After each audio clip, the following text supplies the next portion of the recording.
ओम विष्णुपादाय कृष्णप्रेष्ठाय भूतले श्रीमते भक्तिवेदांत स्वामिन् इति नामिने नमस्ते सारस्वते देवे गौरवाणी प्रचारिणे निर्विशेष शून्यवादी पाश्चात्य देशतारिणे जय श्री कृष्ण चैतन्य प्रभु नित्यानंद श्री अद्वैत गदाधरा श्रीवासादि गौरभक्तवृंद हरे कृष्णा कृष्ण कृष्ण हरे हरे हरे राम राम राम हरे हरे हरे कृष्णा कृष्ण कृष्ण हरे हरे हरे राम राम राम हरे हरे हरे कृष्णा कृष्ण कृष्ण हरे हरे हरे राम राम राम हरे हरे श्री श्री राधा वृंदावन चंद्र की जय। श्री श्री गौर निताय की जय। श्रीमद् भगवद गीता की जय। जगत गुरु श्रील प्रभुपाद की जय। हरे Krishna. Yesterday we were discussing the 29th shloka of Bhagavad Gita chapter 6. So chapter 6 name is Sankhya Yoga और इसमें हम 29वां श्लोका डिस्कस कर रहे थे और आज हम 30वें श्लोका से हमें प्रारंभ करना है। But before we start the 30th shloka, some points to recollect from what we read yesterday. The Lord being the source of all beings is like the mother and maintainer. So we read the shloka Ata Tattvach Cha Matratvad Atma hi Paramo Harihi. This was the shloka we completed reading last class. So Bhagwan हमारा स्थिति को बरकरार रखते हैं, वो माता है और वो हमारे क्या बोलते पालन करता है. As the mother is neutral to all different kinds of children, the supreme father or mother is also. जैसे माता और पिता अपने संतान के प्रति इम्पार्शियल रहते हैं, वैसे ही हमारा परम पिता और परम माता भगवान श्री कृष्ण इम्पार्शियल रहते हैं. Consequently, the super soul is always in every living being. तो इसीलिए परमात्मा हर जीव जंतु के हृदय में बैठे हैं, चाहे वो कीट कृमि कीट का हो या फिर मनुष्य या देवता का हृदय में हो. भगवान परमात्मा बनके सबके हृदय में बैठे हैं क्योंकि सब उन्हीं के संतान हैं, तो उसमें वो भेदभाव नहीं करते हैं. Outwardly also every living being is situated in the energy of the Lord. तो बाहरी तरफ से सारे जीव भी भगवान की शक्ति के आधार पे स्थित है. And as will be explained in the 7th chapter, जो अगला चैप्टर है, the Lord has primarily two energies. तो भौतिक जब हम क्लासिफाई करेंगे, so we can classify it as two energies. Then we can fine tune it as three energies. Then we can subdivide it and make many more classifications.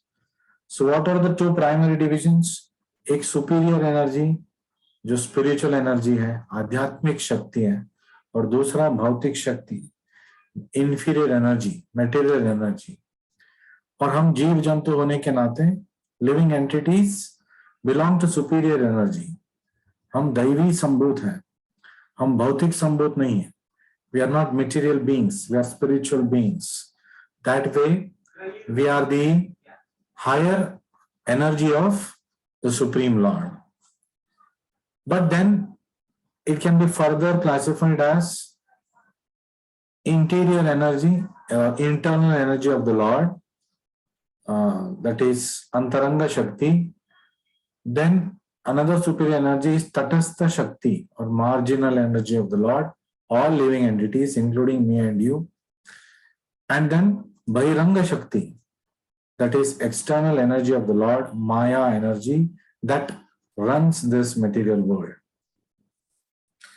The living entity, although the part of superior energy, जीव higher energy का एक हिस्सा है, लेकिन it is condition bye inferior energy, लेकिन वो भौतिक शक्ति उसको आकर्षित कर सकता है और वो उनका पतन हो सकता है. So the living entity is always in the lord's energy. तो चाहे वो बहिरंग शक्ति हो या अंतरंग शक्ति हो, दोनों शक्ति भगवान का है. तो चाहे हम आध्यात्मिक जगत में रहे या आध्यात्मिक स्थिति में रहे या फिर हम बहिरंग स्थिति में रहे, भौतिक स्थिति में रहे, तो हमारा स्थिति एक ही है. हम भगवान के शक्ति के ऊपर ही निर्भर है, इवन इन मटेरियल वर्ल्ड और in the spiritual world. So every living entity is situated in him in one way or another. So सारे जीव जंतु चाहे वो भौतिक जगत में हो या आध्यात्मिक जगत में हो, वो भगवान की शक्ति के आधार पे ही स्थित है. Every living, the yogi sees equally because he sees that all living entities, although in different situations, according to results of fruitive work, in all circumstances remain servants of the God. ये एक sentence से हमें हमारे सेवका exam के 4 उत्तर मिल रहे हैं. आपके रिसेंटली सेवका एग्जाम हुआ, तो आप सब ने, बहुत सारे लोगों ने सेवका एग्जाम लिखा, उसमें 4 प्रश्न का उत्तर यहाँ हमें मिल रहा है. First of all, the energies of the Lord, बहिरंग, अंतरंग, तटस्थ, ये मिल गया. दूसरा, the yogi sees equally because he sees that all living entities in different situations according to the results of fruitive actions, fruitive work, अपने इच्छा, अपने कर्म के अनुसार भौतिक जगत में या आध्यात्मिक जगत में एक जीव स्थित है. Due to guna and karma, due to desires and due to the karmic reaction. So in all circumstances they remain the servants of God. तो जीव का नित्य स्थिति क्या है? वो भगवान का एक सेवक है, चाहे वो भौतिक स्थिति में हो या आध्यात्मिक स्थिति में हो. या तो सीधे सीधे भगवान का सेवक बनेगा आध्यात्मिक जगत में, या भौतिक जगत में माया का सेवक बन के रहेगा, और माया भगवान का ही शक्ति है. तो again he is still the sevak of the supreme lord. While in the material energy, the living entity serves the material senses, and while in spiritual energy, it serves the Supreme Lord. So in either case, the living entity is the servant of God. This vision of equality is perfect in a person in Krishna consciousness. So yesterday we had started talking about, from shloka number 21, the vision of a yogi. Ikshate yoga yuktatma सर्वत्र समादर्शनः. Samadarshanaha is seeing equally all the living entities because he knows that every living entity is a part and parcel of the Supreme Lord. So the next 2 or 3 shlokas is a continuation of this concept, and 32nd shloka will be the last shloka for this particular concept. And then the next section begins from 33 to I think 38.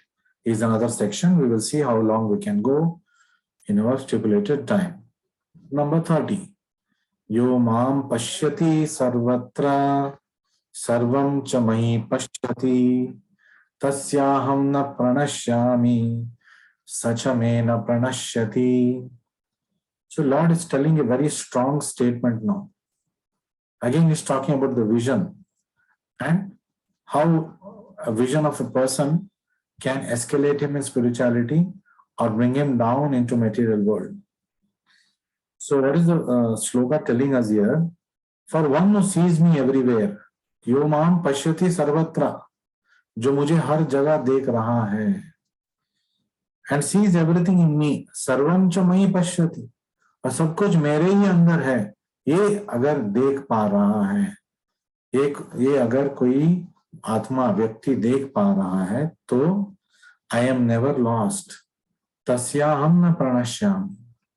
तो वो मुझसे कभी दूर नहीं हुआ, मतलब उसका पतन कभी नहीं हुआ। Nor is ever lost to me, सच में मैं न प्रणश्यति, और मेरे दृष्टि से भी वो कभी दूर चला नहीं जाएगा। मैं हमेशा उसका एक आंख उसके ऊपर रखूंगा और उसका देखभाल मैं करूंगा। सो when we constantly have the Lord in our vision, in the sense in our life, हमारे सोच में, हमारे कार्य में और हमारे पूरे जीवन में हम भगवान को अपने जीवन में जब उतार के लेके आएंगे, तो तस्या हम न प्रणश्यामि, ऐसे भक्त का कभी पतन नहीं होता है। और कृष्णा भी भगवत गीता में अर्जुन को बोलते हैं कि आप सुनिश्चित घोषणा कर दीजिए, यू कैन डिक्लेयर कि नमे भक्त प्रणश्यति, कृष्ण के भक्त के लिए कभी क्या बोलते हैं, मायूसी नहीं है, वो कभी पतन नहीं होता है, वो हमेशा विजयी रहता है। So a person in Krishna consciousness certainly sees Krishna everywhere. तो जो कृष्ण भावनामृत में है, all of us who are Krishna conscious, to certain extent, at least to the extent that we are Krishna conscious, we can see the Lord everywhere and he sees everything in Krishna. तो सब भगवान का ही है, सब कुछ भगवान के अंदर है, हम भी भगवान के हैं। और ऐसे जब हम हमारा दृष्टि को परिवर्तन करेंगे, तब क्या होगा, न में प्रणश्यति, सच में न प्रणश्यति, तो उसका भी कभी पतन नहीं होगा। Such a person may appear to see all separate manifestations of the material nature. तो भौतिक चीजें अलग अलग तो उसको दिख रहा है, but in each and every instance he is conscious of Krishna. लेकिन हर एक स्थिति में उसको पता है सब भगवान का ही है, भगवान का एक हिस्सा है। Knowing that everything is manifestation of Krishna's energy, सब कुछ भगवान की शक्ति के ऊपर आधारित है, भगवान की शक्ति से ही सब आ रहे हैं। Nothing can exist without Krishna, तो कृष्णा के बिना, कृष्णा से अलग कुछ भी अस्तित्व नहीं है। And Krishna is the Lord of everything. Krishna जो भी हमें दिखाई देता है और ना दिखाई देता है, सबका महेश्वर, मालिक भगवान श्री कृष्ण है। तो 5वें अध्याय में 29वें श्लोक, आखिरी श्लोक में हमने पढ़ा कि सर्वलोक महेश्वरम, और लोका का मतलब वहां not just spiritual, not just the planets, but also the living entities of the planets and the non-animate things in the planets. जो जो उस लोक में है, सब का महेश्वर भगवान श्री कृष्ण है। So this is the basic principle of Krishna consciousness. ये कृष्ण भावनामृत का मूल आधार है। क्या है कि कृष्ण भगवान सर्वत्र रहते हैं और सब कुछ कृष्ण भगवान के अंदर है, सारे भगवान की शक्ति है। Krishna consciousness is the development of love of Krishna. तो कृष्ण भावनामृत एक सामान्य व्यक्ति और एक कृष्ण भावनामृत व्यक्ति में क्या अंतर है? What is the difference? It is love of Krishna. One who is Krishna conscious is always in love of Krishna. A position transcendental even to material liberation. तो ये जो स्थिति है भौतिक जो क्या बोलते हैं मोक्ष है, to go into the next realm, उससे भी ऊपर है। It is the stage beyond self-realization at which devotee becomes one with Krishna in the sense that Krishna becomes everything for the devotee. तो ये ऐसा स्तर है जब भगवान श्री कृष्ण ही सब कुछ बन जाता है इस भक्त को। And the devotee becomes full in loving Krishna. और परिपूर्णता से एक भक्त भी भगवान श्री कृष्ण से प्रेम करने लगेंगे। ये एक उम्दा स्थिति है। An intimate relationship between the Lord and the devotee then exists. तो भगवान और भक्त के बीच ऐसा गहरा संबंध तब निरूपित हो जाएगा, स्थापना हो जाएगा। In that stage every living entity attains his immortality. तब जीव तो सनातन है, लेकिन वो सनातन स्थिति में वापस पहुंच जाएगा, वरना भौतिक चक्र में वो अनेक योनियों में जा रहा है, एक भौतिक शरीर पा रहा है और भौतिक शरीर नष्ट हो रहा है और फिर दूसरे भौतिक शरीर को लेना पड़ रहा है। To merge in Krishna is spiritual annihilation.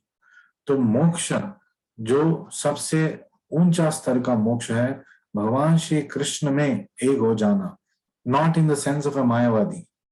एक हो जाना मतलब not to lose our identity. So Baladev Vidyabhushan says a green parrot entering a green forest। और भगवत गीता में प्रभुपाद भी एक एनालॉजी देते हैं, green bird in A green tree.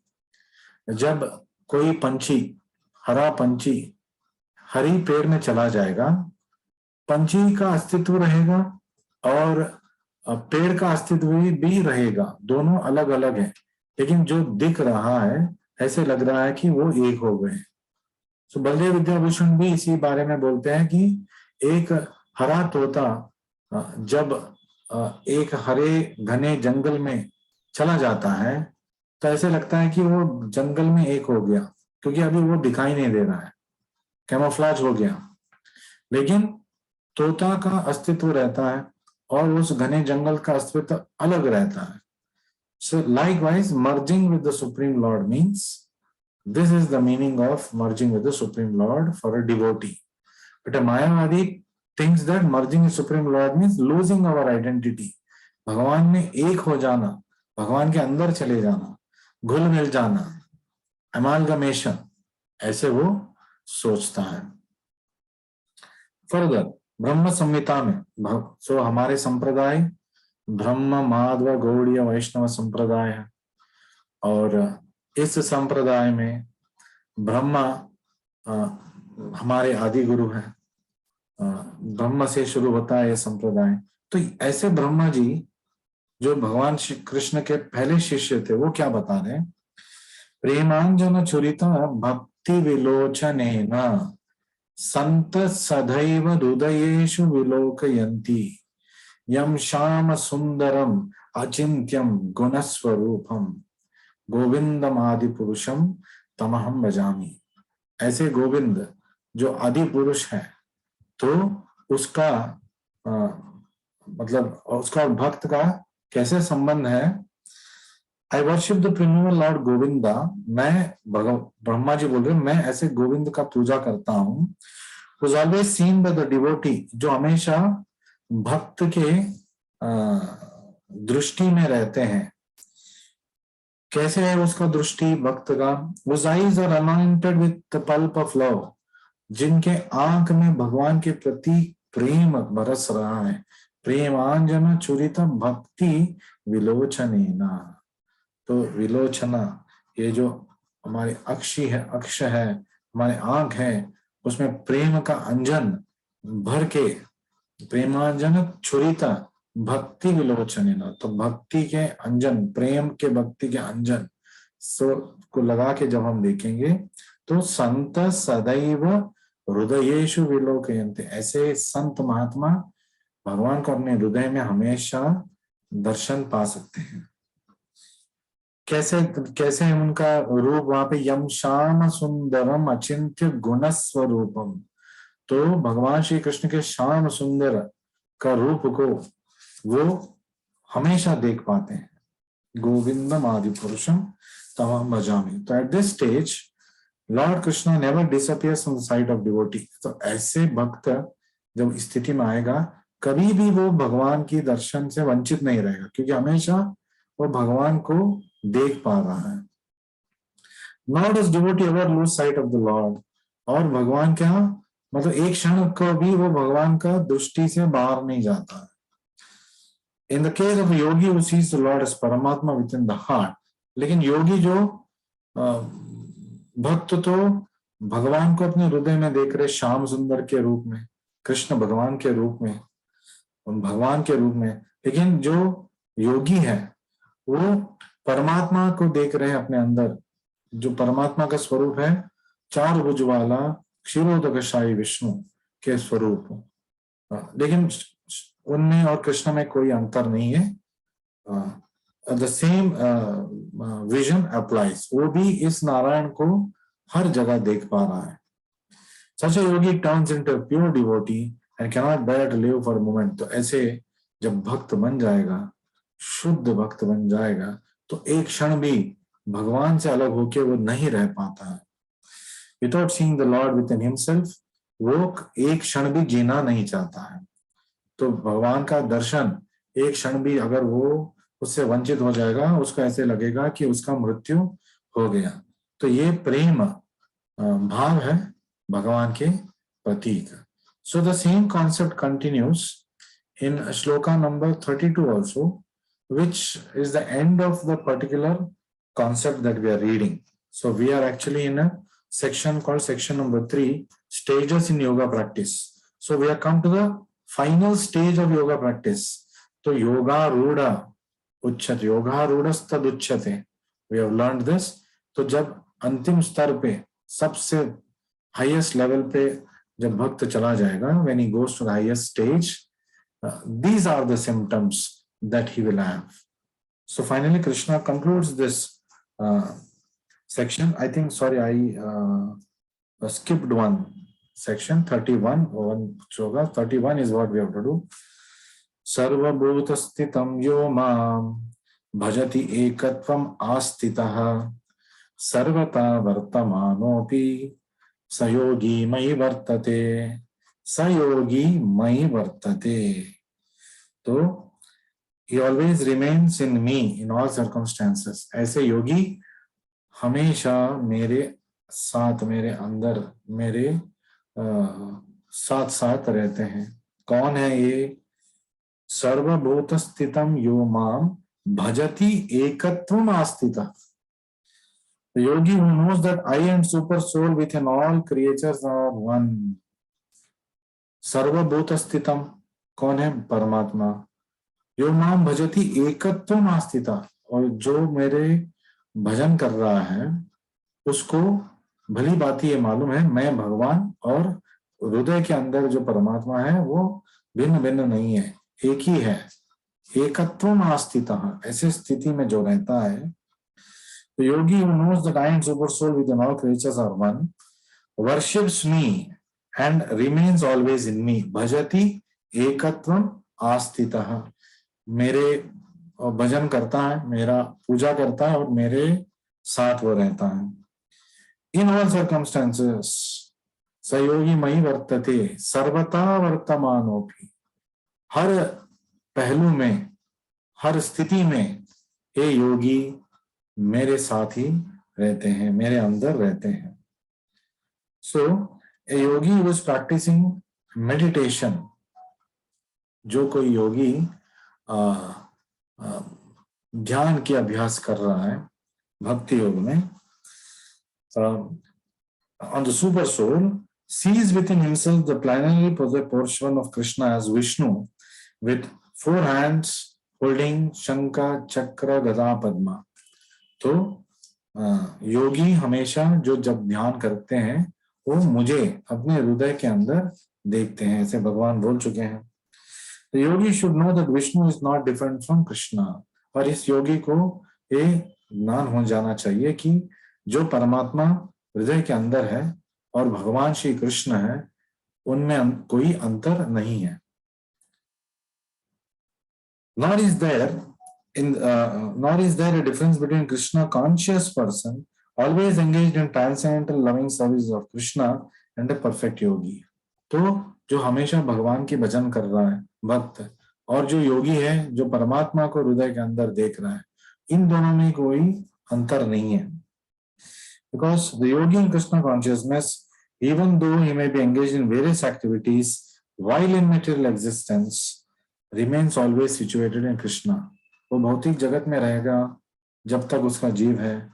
तो यहाँ पे जो आत्मा और इस भौतिक देह को एक साथ रखने के लिए जो उपाय चाहिए वो करता रहेगा, because this body has to be maintained, क्योंकि यही एक जहाज है जो हम जिसके अंदर हम बैठ के इस भौतिक जगत से पार हो सकते हैं और भक्ति के जब हम नाव में बैठेंगे, आध्यात्मिक गुरु को जब हम इस नाव का नायक बनाएंगे, एक लीडर, एक पर्सन हु शोज डायरेक्शन, सूत्रधार जब हम बनाएंगे, तो ऐसे स्थिति में हम इस विशाल भौतिक सागर को पार कर सकते हैं। Further, this is confirmed in Bhakti Rasamrita Sindhu of Srila Rupa Goswami. So Rupa Goswami जी के Nectar of Devotion Bhakti Rasamrita Sindhu में ये उल्लेख दिया गया है। क्या दिया गया है? निखिलेषु अवस्थासु जीवन मुक्तस्य उच्यते, जीवन मुक्तस्य उच्यते, जो मोक्ष का प्राप्त कर चुका है।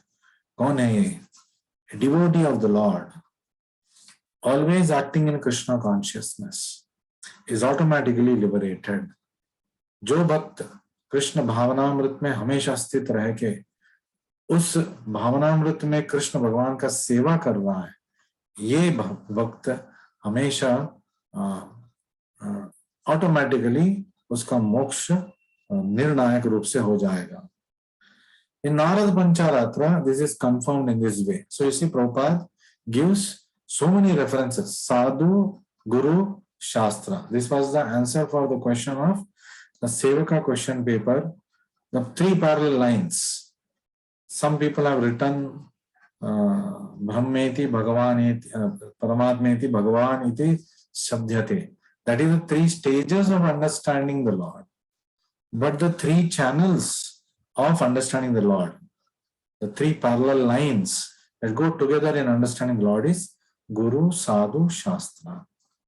तो गुरु भौतिक गुरु प्रभुपाद जी है हमारे साथ, शास्त्र का वो उल्लेख दे रहे हैं तो शास्त्र भी हो रहे हैं, और गुरु, साधु, शास्त्र, साधु, और इसमें नारद का उल्लेख कर रहे हैं, वही साधु है, और हमारे गुरु परंपरा का भी है। तो गुरु, साधु, शास्त्र का निर्णायक रूप से उपयोग प्रभुपाद जी अपने पुस्तकों में करते हैं। That's why it's very, very authentic. So Narada, in Narada Pancharatra is saying, Dik kaladi anavicchinne Krishne cheto vidhayacha tanmayo bhavati kshipram jivo brahmani yojayet. कितना सुंदर है। By concentrating one's attention on the transcendental form of Krishna, तो अनविच्छिन्ने कृष्णे चेतो विधाय, तो भगवान श्री कृष्ण के ऊपर ध्यान करते हुए, उसका दिव्य रूप पे ध्यान करते हुए, जो Krishna who is all pervading and beyond space and time, दिक काल आदि अनविच्छिन्ने, जो भगवान दिक या काल के वश में नहीं है, वो उनके ऊपर है।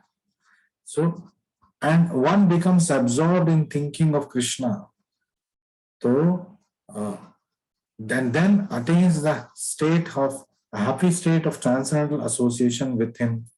तन्मयो भवति क्षिप्रम, बहुत ही शीघ्र भगवान में तन और मन में एक हो जाएंगे। जीवो ब्रह्मणि योजयेत, तो ये योगी का लक्ष्य है, ये योगी का परम साधन है, योग का परम साधन।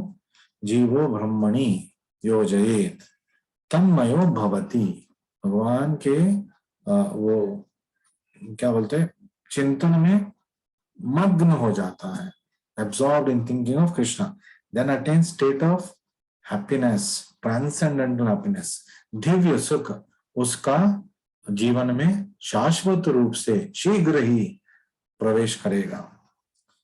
Krishna consciousness is the highest stage of trance in yoga practice. तो योग अभ्यास में योगारूढ़ा जो सबसे ऊंचा स्तर है वो कृष्ण भावनामृत स्थिति है। तो ये हम सबका सौभाग्य है कि ऐसे स्थिति में हम ऑलरेडी पहुंच चुके हैं। So reaching the highest stage of yoga we already reach, that doesn't mean that we are purely Krishna conscious. हमने कृष्णा कॉन्शियस लास्ट लेवल पे हमारा अभी जर्नी प्रारंभ हो गया। जो फाइनल कॉमन पाथवे है उसमें हमारा आध्यात्मिक प्रयाण को हमने प्रारंभ किया है, but we are on that plane which is the final path towards our ultimate salvation. This very understanding that Krishna is present as Paramatma in everyone's heart makes the yogi faultless. जब किसी को, चाहे योगी हो या कि कोई भी व्यक्ति हो, अगर उसको पता है कि परमात्मा सबके हृदय में है, मेरे हृदय में भी है, तो ऑटोमेटिकली वो दैव भक्त बन जाएगा। बिकॉज पहले तो एक्नॉलेज कर रहा है कि भगवान परमात्मा के रूप में है। फिर दूसरा, जब उसको पता है भगवान परमात्मा के रूप में है, हर एक जीव में है, तो वो दया करेगा, जीव हिंसा नहीं करेगा, मांस भक्षण नहीं करेगा। फिर प्यूरिफिकेशन, तो अवैध संबंध नहीं रखेगा, क्योंकि उसको पता है भगवान देख रहा है। तो फिर तीसरा, इंटॉक्सिकेशन, मद्यपान धूम्रपान नहीं करेगा, क्योंकि उसको उसकी जरूरत ही नहीं है। मद्यपान धूम्रपान क्यों करते हैं? भौतिक जगत के कलमश को भूल जाने के लिए। लेकिन भौतिक जगत के कलमश उसके पास ही जो नहीं आ रहा है, क्योंकि वो हमेशा भगवान के भजन में मग्न है, आध्यात्मिक सुख पा रहा है, उसको इसकी जरूरत ही नहीं है। So austerity, natural way of austerity is becoming Krishna conscious, easy way of austerity. और जुआ खेलना, गैम्बलिंग, ये भी छूट जाएगा, क्योंकि उसको पता है सब भगवान के नियंत्रण में है, तो मुझे जुआ के सहारा लेने की जरूरत नहीं है। सबसे बड़ा जुआरी भगवान है, is the greatest of all gamblers.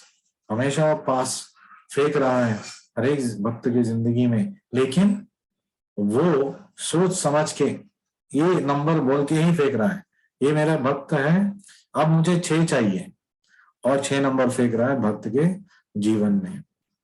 तो धर्म के 4 आधार स्तंभ हमने बात किया अभी, और उसको तोड़ने से क्या होगा और उसको तोड़ने का विधान क्या है हमने बात किया। Gambling, intoxication, illicit relationship, and meat eating.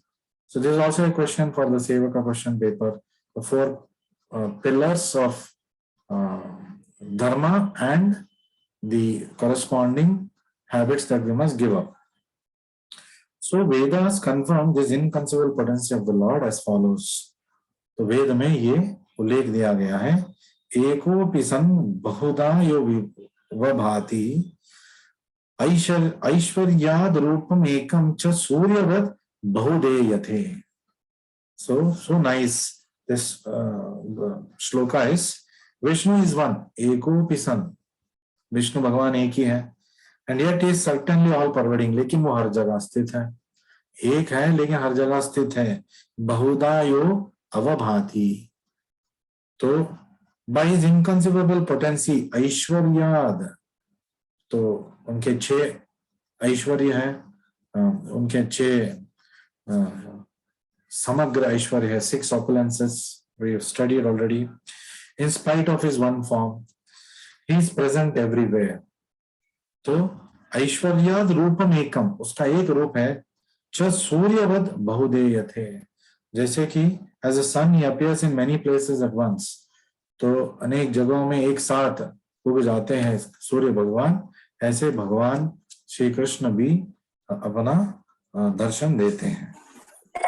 We will move further. We will go to the next shloka, which is the last shloka in this section.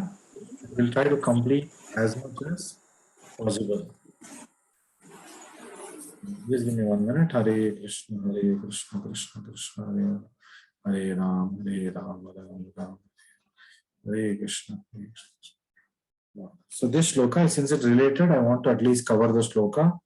Atmaupamyena sarvatra samam pashyati Arjuna सुखम वा यदि वा दुखम सयोगी परमो मतः. तो ये सबसे बढ़िया योगी है, सयोगी परमो मतः, मेरे अनुसार, कृष्ण भगवान बोल रहे हैं, मेरे अनुसार ऐसा योगी परम योगी है। कौन है ये? Let's read. He is a perfect yogi, सयोगी परमो मतः, who by comparison to his own self आत्मौपम्येन sees the true equality of all beings, sarvatra samam पश्यति। ये अर्जुना सब जगह सब चीजों को वो समदृष्टि से देख रहा है। Both in their happiness and distress, सुखम वा यदि वा दुखम, चाहे वो सुख की स्थिति में हो, दुख की स्थिति में हो। हे अर्जुना, स योगी परमो मतः, ऐसे योगी मेरे हिसाब से परिपूर्ण योगी है। तो one who is Krishna conscious is a perfect yogi. तो in one sentence Prabhupada finishes this argument saying that who is that perfect yogi, जो कृष्ण भावनामृत में स्थित है, भगवान श्री कृष्ण को वो परम भगवान ईश्वर परम मानता है, वो परफेक्ट योगी है, परिपूर्ण योगी है। He is aware of everyone's happiness and distress by dint of his own personal experience. अपने जीवन में जो सुख और दुख उसने भोगा है, तो वो महसूस करता है कि दूसरों को जीवन में भी ये सुख और दुख आता जाता रहता है। The cause of distress of a living entity is forgetfulness of a relation with Krishna. So जीव जंतु भगवान श्री कृष्ण को भूलने के कारण दुख का दुखालयम अशाश्वतम, ये भौतिक जगत में वो आ चुके हैं। एक और आंसर आपको मिल गया सेवा का एग्जाम का क्वेश्चन पेपर का। And the cause of happiness is knowing Krishna to be the supreme enjoyer of all activities of human being. तो हम सुखी कब होंगे? जब हमें पता चलेगा, जब हम मानेंगे कि कृष्ण हर सुख का स्रोत है, is a source, and to take shelter of him we can become, by taking shelter of him we can also become eternally happy. तो ये happiness का formula है। What is happiness formula? Take shelter of Krishna and engage in his loving devotional service. You will always be happy. So it is like we go into a rose garden. तो हमें जब हम गुलाब का बगीचे में जाएंगे तो गुलाब का सुगंध हमें जरूर मिलेगा। तो we will always be able to smell the very good smell of rose flower when we enter a rose garden. Similarly, when we take shelter of the Supreme Lord, since he is Ananda Chinmaya Rasa, since he is Satchit Ananda Vigraha, so there is always 100% chance that we will also become Anandamaya. It will rub off on us. The perfect yogi is the sincere friend of all living entities. वो हर जीव का मित्र है। भगवान भी हर जीव का मित्र है, तो भक्त भी हर जीव का मित्र है। He knows that living being who is conditioned by modes of material nature is subjected to three modes of material miseries due to forgetfulness of a relation with Krishna. Krishna bholiya jiva bhoga vancha करे पाशाते माया झपटिया दरे। झपट के माया ने इस जीव जो भौतिक सुख का अपेक्षा कर रहा था उसको खींच लिया है आध्यात्मिक जगत से, और भौतिक उसने उसको कर दिया है। Because one is Krishna consciousness, he is happy. He tries to distribute the knowledge of Krishna everywhere. भक्त कितना दयालु है, उसको पता है कृष्ण के संपर्क में आने से मुझे आनंद मिला है, ये आनंद मैं सबको देना चाहता हूँ, तो कृष्ण भावनामृत का मैं जो प्रीचिंग है मैं सबको करूंगा, सबको कृष्ण के बारे में बोलूंगा। So this is the compassion of a devotee to preach about Krishna consciousness. So we have run out of time. Maybe one or two sentences I can read, and tomorrow we will again come back for the next session, since we don't have Sevak or Shraddhavan session going on. Since the perfect yogi tries to broadcast the importance of becoming Krishna conscious, is the best philanthropist in the world. अगर आप सच्ची दिल से किसी का भलाई चाहते हैं तो कृष्ण के बारे में उसको बोलिए, हरे कृष्ण मंत्र का जाप उससे कराइए, तो आप उसके सच्चे हितैषी हो। So he is the dearest servitor of the Lord. ऐसे व्यक्ति भगवान का अति प्रिय सेवक है। कृष्ण